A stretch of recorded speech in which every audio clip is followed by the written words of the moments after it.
WrestleMania 43, Bron Breakker finally breaks out and destroys the man who took him under his wing and maintains his well over year-long reign, and not only takes out his mentor in Rollins indefinitely, but he takes his wise man. And Breakker has finally reached his full potential, and Heyman says that he only backs winners. And now that they've buried the tribal chief, built a grave for the architect, Bron is going to be the most unscripted and violent beast he's ever had. And there isn't a shield on earth capable of stopping him. But it's then a bizarre vignette plays, and it's an old clip of the Shield, with one face in particular blurred out, and then it stops. But it only stops because Bronson Reed is now here, and he wants blood and a title shot.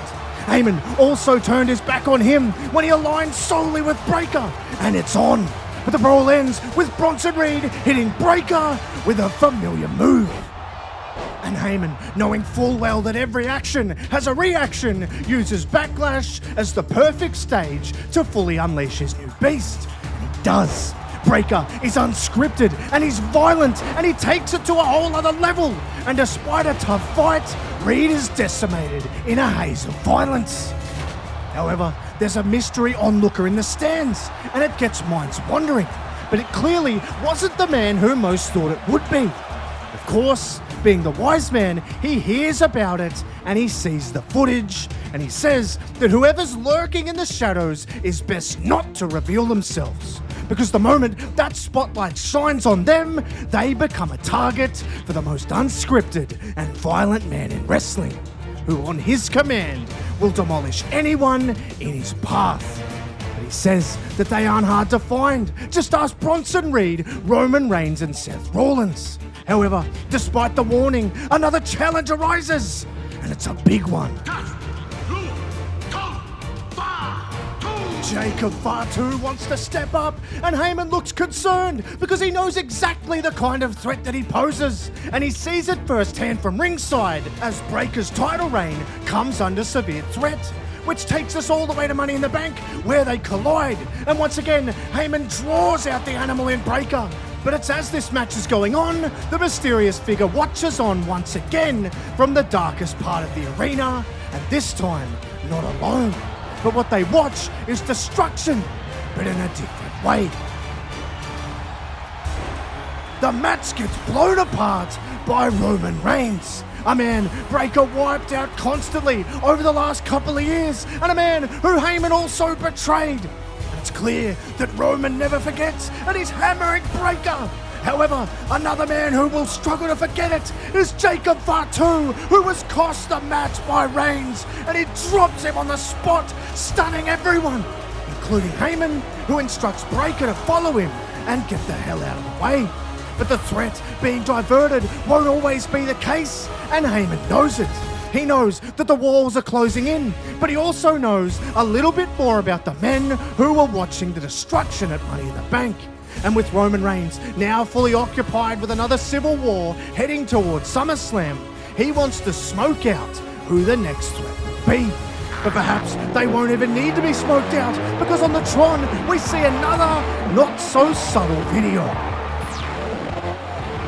The crowd erupts. They know exactly what that was. And Heyman somewhat looks concerned, but Breakker looks excited. He's enticed by the potential fight. However, it might not be for a world title, because the next challenger for that nails him with a GTS. And CM Punk, who's yet to hold the World Championship again since he was screwed out of it by Heyman and his goons, sees this and Saturday night's main event as his chance to get it back. And like everyone else who has stepped up, Heyman accepts the challenge and lets his beast loose again. And the youth being on Breakker's side really shows. Punk isn't getting any younger, but he is just as gritty as he's ever been, and he takes the fight head on.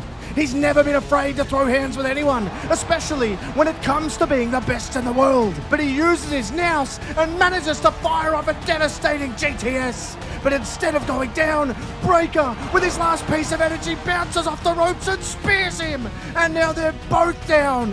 And it's the more youthful Breakker who is able to crawl desperately to try and make the cover before again he gets dropped. But this time, it's Rollins. It's another ghost from the past, And once again, right on the cusp, the match has ended and Rollins is all over Breaker.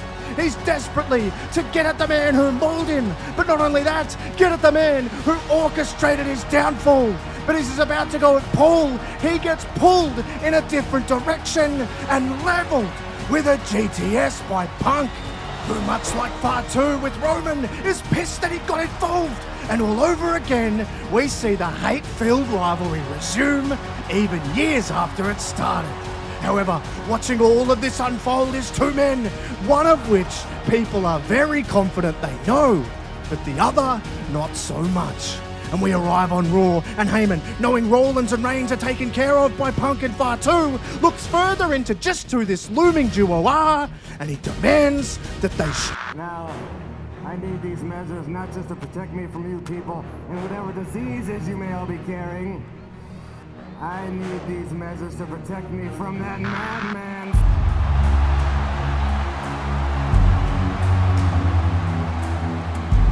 Heyman is furious. He's seen enough, and he breaks the silence on naming him. Jon, I know it's you.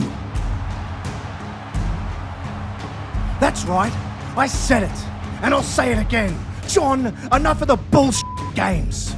You're a fighter, and Bron Breakker is a fighter. So now it's time to fight. Oh, and whoever you're with, I want to talk to you too. Heyman is full of fight, full of vigor, and the moment is drawing closer. You can feel it in the air. But as Heyman and Breakker get back to their now-defaced locker room, there is a note, and it's addressed to Heyman. And it reads, "Next week, just you and I, Paul." And it's signed, "A much wiser man." Heyman furiously storms out, but Breakker is just looking at the defaced screen, knowing that the threat is probably closer than they even realize.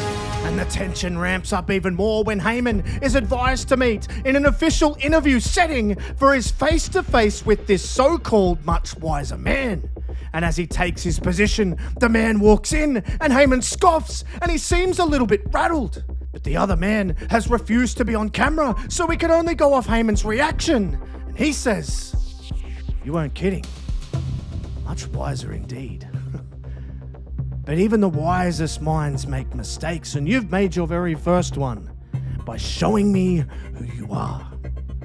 You stepped into the spotlight, now you're a target.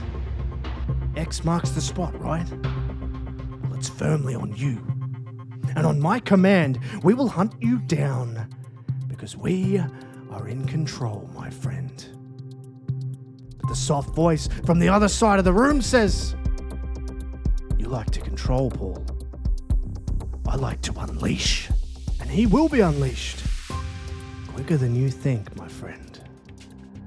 Heyman, knowing exactly who it is, won't say anything, but he likely won't have to, because the threat and the arrival is closer than ever as we approach SummerSlam. But things couldn't be any closer to boiling point, because spot fires start all over Raw, with Roman and Fatu brawling on the stage. Rollins and Punk are fighting at ringside, and it all breaks out in the middle of Paul Heyman and Bron Breakker's segment, and they just enjoy the sight around them. But as the spot fires burn, little did they know, the spot fires are about to turn into a blazing, out-of-control inferno. Because the fights end up in the ring with Roman and Seth cleaning house, but they don't see Bron Breakker lining him up, and he's going to strike. But then, the flames engulf WWE.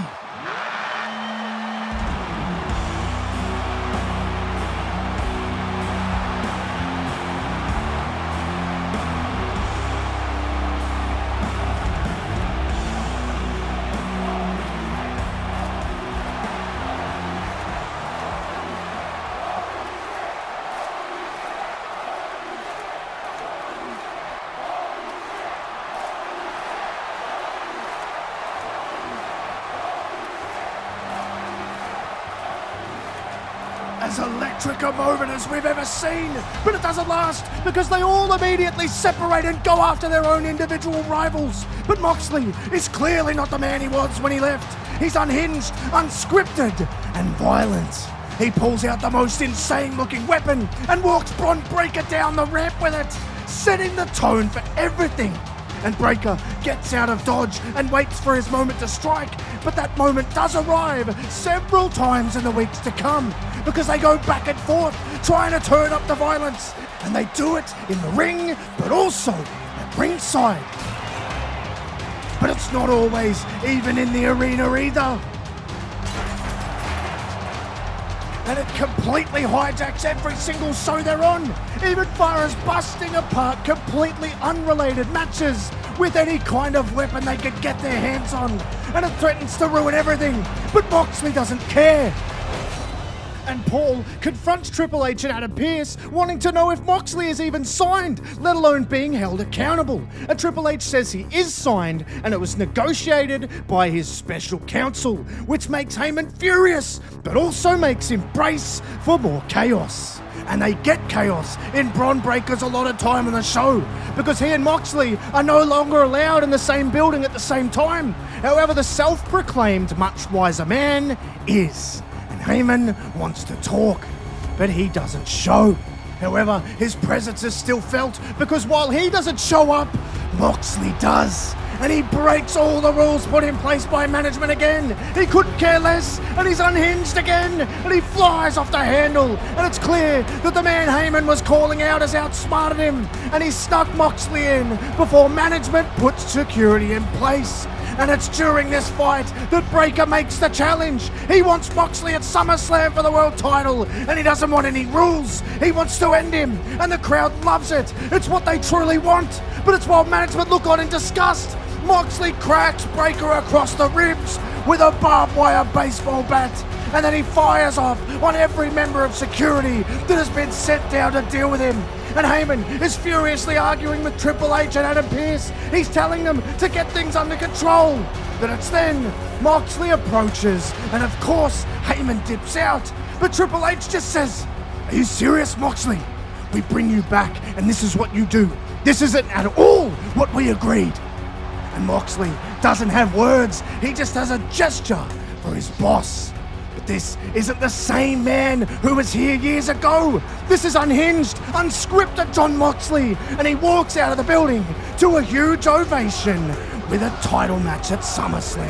And now, naturally, attention turns to the man who is orchestrating all of this and setting the anarchy free. Well, Moxley gives us an insight on the eve of SummerSlam when he throws a pile of clothes from his past in a trash can. You ever hear the one about the prodigal son? He comes home. They throw a big party. Everybody's happy he's back. Yeah, that ain't me. I didn't come back here to shake hands. I didn't come back here to play nice. I came back here to kill off the last ghosts of who I used to be. You see this in this trash? This is Dean Ambrose, you remember. The lunatic fringe, the goofy jacket, the scripted punchlines, the dumbass jokes. Dean Ambrose is dead. The Shield is dead, and Jon Moxley has never been more alive. And Jon Moxley doesn't take orders from anyone. Not Hunter, not Pearce, not Paul Heyman. Not even the man who brought me back to WWE. The much wiser man, yeah, he sure is. And he knows just how dangerous I can be. But Paul, you say Bron Breakker is unscripted. Well, considering where you come from, that surprises me. But now you're a suit, and that's the whole problem. The reason I'm back is to burn those scripts, and if Bron Breakker is the fire starter, then so be it. No disqualification, no rules, no script, and they demolish each other right out of the gate. This one gets ugly, and ugly fast. They're in the crowd, they're on the stage. But it's as the match gets into its final stages, the Oracle wants to protect his asset. His winner, as he stated months ago. And he distracts Moxley, and Breakker nails him in the back and knocks him down.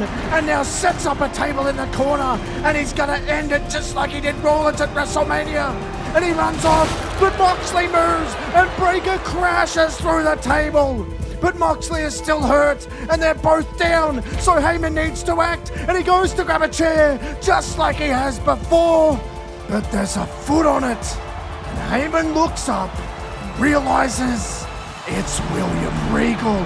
the man behind the madness of Moxley, and he laces Heyman with a shot to the jaw, and then casually picks up the chair. But he has a second thought, and he says no. He throws the chair down because he has something else, and he hands Moxley brass knuckles, and Moxley, with the little energy that he has left, rocks Breaker in the jaw, and then he lifts him up and drops him with a paradigm shift on the rubble, and Moxley cleanses himself of his past in WWE, and with Regal freeing the madness of Moxley, the reign of manufactured villains ends here, and the era of unscripted begins.